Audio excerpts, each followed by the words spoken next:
update. Chris McCandless, age 24, was found dead earlier today, frozen solid in an abandoned bus used by hunters as shelter. And now over to Jim Gallien, a local trucker in the Fairbanks area, and now to Fairbanks. Hi. Hi. So, tell me what you know about Chris McCandless. Well, I first met Chris. He was hitchhiking about 4 miles outside of Fairbanks. He wanted to get a ride to Denali National Park. He talked about going to live off the wild. Question about what he meant, why he didn't have enough gear. Pretty light packer. Kind of a bad jacket. Not really what you would think for someone who's going to go live in the wild. And why do you think He wouldn't really say. He did talk about not liking civilization, living the wild is the best way to go. But besides that, you don't really say that much. What do you do? I'm a union electrician. So. Sounds good to me. And let's go back to the desk. All right.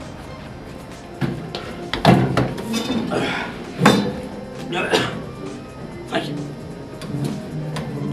We were able to locate Chris McCandless's Facebook page under the alias of Alexander Supertramp.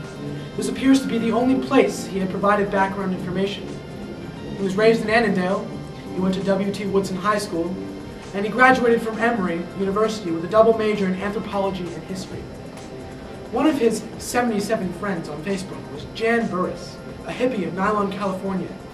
She had met Chris once before, and she is in the studio today to talk about her experience. So, Jen, how was your experience with Chris? My experience with Chris was very good. We actually first met him when we were driving down from Oregon back to Arizona. We saw this strange boy standing at the side of the road, and we thought he looked kind of bedraggled, so we decided to pick him up. And we got to talking to him, and he was actually a very nice boy. He helped me when I was selling used books to earn a profit, and he really seemed to enjoy talking to people, so it's kind of weird that he went out on his own. But I guess that's how he was. We didn't expect him to keep in touch with us, but we got a letter from Oregon a while after he first visited us. And he said that he was doing well and that he was planning on going up to Alaska soon, and now is the last one. Well, that sure is depressing. And now we have John Krakauer, author of Into the Wild, the story of Chris McCandless.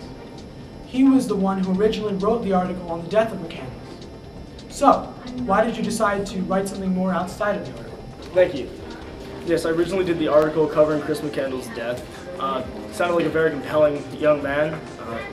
Went all around the country, just on his feet. He abandoned his car. He had many compelling adventures. I thought he was worth looking into. In the first half of my book, I tell you, the people he met, who he influenced, and how he did. And the second half, how they were reacting to his death when they found out. It's a really good read. You should buy it. It's available at any stores. Read the story of this incredible young man. Thank you. That's our show. Thanks for watching. Please tune in next week for our broadcast on The mystery, the legend, Mrs. Horowitz.